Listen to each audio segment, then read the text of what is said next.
itu maksimal 21 tahun 10 bulan. Itu usia maksimal yang bisa diterima atau klasifikasi masuk di pabrik saya itu 21 tahun 10 bulan. Rata-rata lulus sekolah itu kan 18 tahun lah. Untuk mencapai ke 21 tahun kan hanya 3 tahun saja. Nah, mereka hanya butuh 2 kali habis kontrak udah habis masa usianya untuk masuk ke pabrik-pabrik.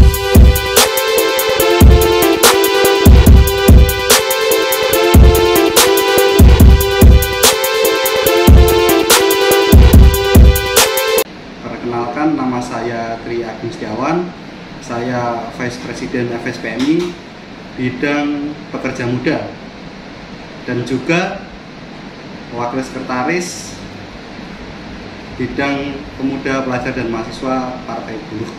Dari angkatan muda yang sekarang banyak kekhawatiran kaum muda, tentunya yang kelas-kelas menengah bawah atau kelas-kelas pekerja.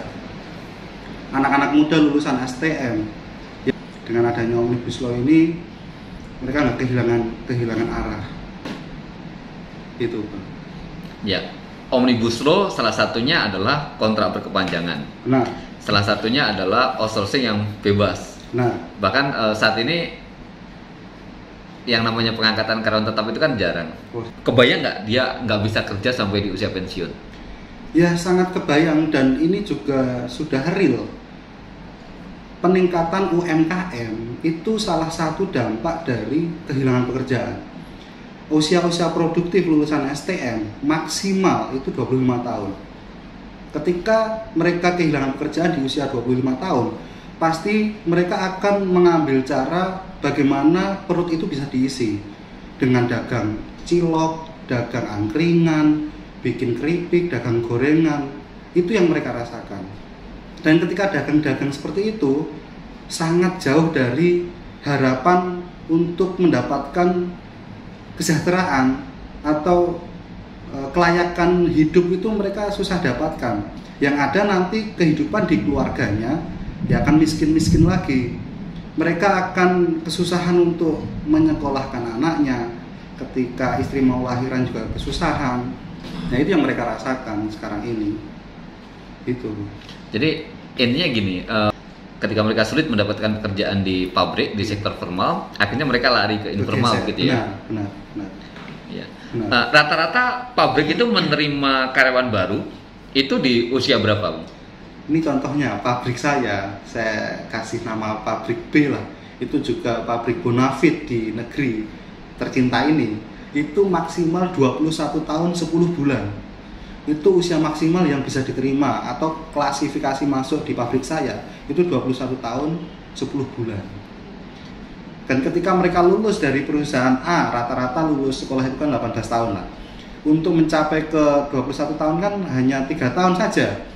Nah, mereka hanya butuh 2 kali habis kontrak udah habis masa usianya untuk masuk ke pabrik-pabrik yang dianggap bonafit lah gitu. Jadi kalau ada orang yang usianya 22 tahun itu udah bakal dipastikan nggak akan keterima kerja di situ. Benar. Dia akan sudah kehilangan arah karena pabrik-pabrik sudah tidak menerima lagi. Ditambah dengan adanya anak atau adik-adik kelasnya sudah lulus. Nah, itu persaingannya akan semakin ketat lagi. Yang fresh graduate lulusan STM yang usia 18 tahun itu akan semakin numpuk kan. Karena tiap tahun sekolahan kan mengeluarkan lulusan-lulusan baru gitu. Nah, kayak gini nih hanya di pabrik B itu atau di banyak pabrik yang lain? Banyak pabrik yang lain. Tetapi ada contoh-contoh pabrik yang tidak menggunakan klasifikasi umur, tetapi itu statusnya magang atau statusnya outsourcing. Nah, ketika magang itu kan bukan bekerja.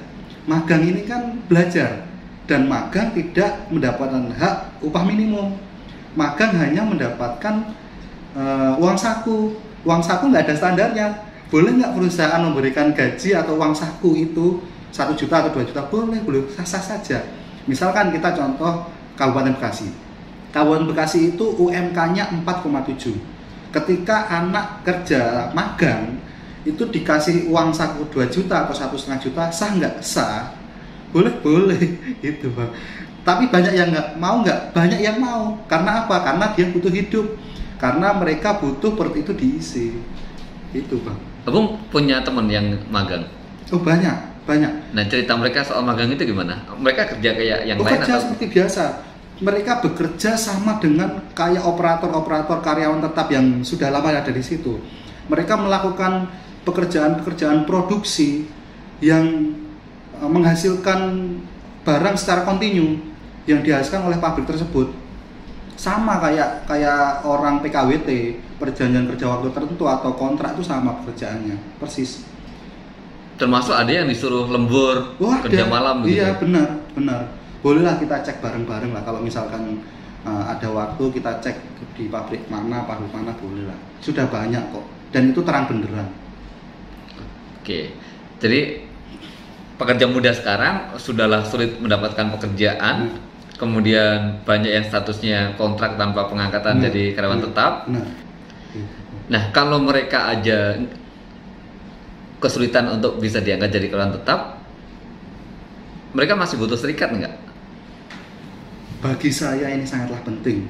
Kenapa harus berserikat? Karena di dalam berserikat kita akan tahu hak-hak seorang pekerja, hak-hak warga negara itu dijelaskan terhadap ketika kita masuk ke dalam serikat.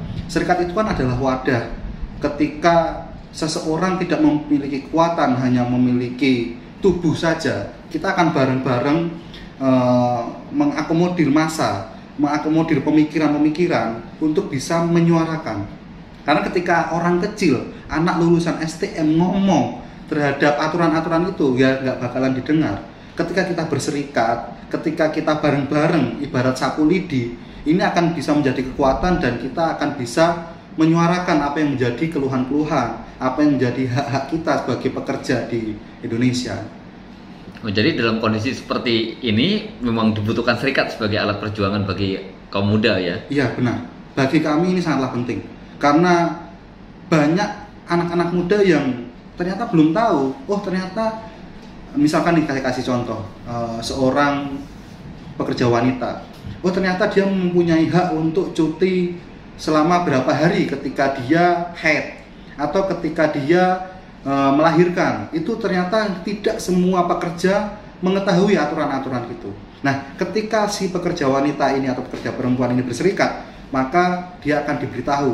Mereka akan belajar aturan-aturan, belajar hak-hak sebagai pekerja perempuan.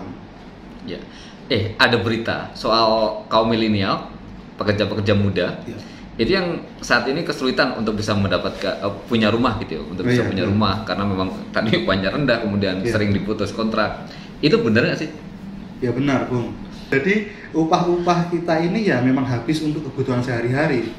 Sedangkan harga tanah atau investasi rumah, properti itu kan semakin hari semakin naik, tetapi tidak diimbangi atau tidak ada penyesuaian terhadap upah minimumnya. Perbandingannya sangat jauh. Ketika properti naik 10%, ini hitungan kasar, upah hanya naik 0,5%. Jadi ketinggalan 9,5%. Seperti itu. Karena coba di mana? Ada nggak yang harga properti tiap tahun nggak naik? Pasti naik. Dan kita upah nggak naik. Itu sangat ketinggalan. Maka dari itu teman-teman sangat kesulitan untuk mendapatkan hunian atau rumah di pekerja muda ini. Sudah begitu di usia 22-25 mereka akan kesulitan untuk mencari kerja lagi. Pekerjaan. Udah agak susah lagi. Belum lagi kalau daya beli masyarakatnya menurun ketika dia misalkan jualan makanan yang tidak pokok, misalkan jualan kebab gitu kan, atau boba, semacam minuman-minuman kekinian boba, itu kan bukan makanan pokok. Ketika purchasing powernya menurun, otomatis orang-orang yang akan beli itu kan juga akan menurun. Itu sangat menyedihkan bagi teman-teman kalangan muda. Oke, Bung, sebagai pengurus organisasi Serikat Pekerja tingkat nasional dan juga sekaligus pengurus dari Partai Buruh, apa pesan yang ingin Bung sampaikan kepada kaum muda di luar sana? Baik, kepada kawan-kawan muda, silahkan kawan-kawan mencari organisasi yang memang bisa memberikan pendidikan, bisa memberikan wawasan, bisa memberikan pengetahuan bahwa seluruh rakyat, seluruh pekerja muda atau kalangan muda ini mempunyai hak untuk sejahtera. bahwa kita mendapatkan kesejahteraan itu oleh negara, memang harus difasilitasi. Untuk apa? Untuk kita ini bisa bangkit. Ketika rakyat ini bangkit dengan upah minimum yang meningkat atau ada penyesuaian, pasti negara juga akan ikut bangkit.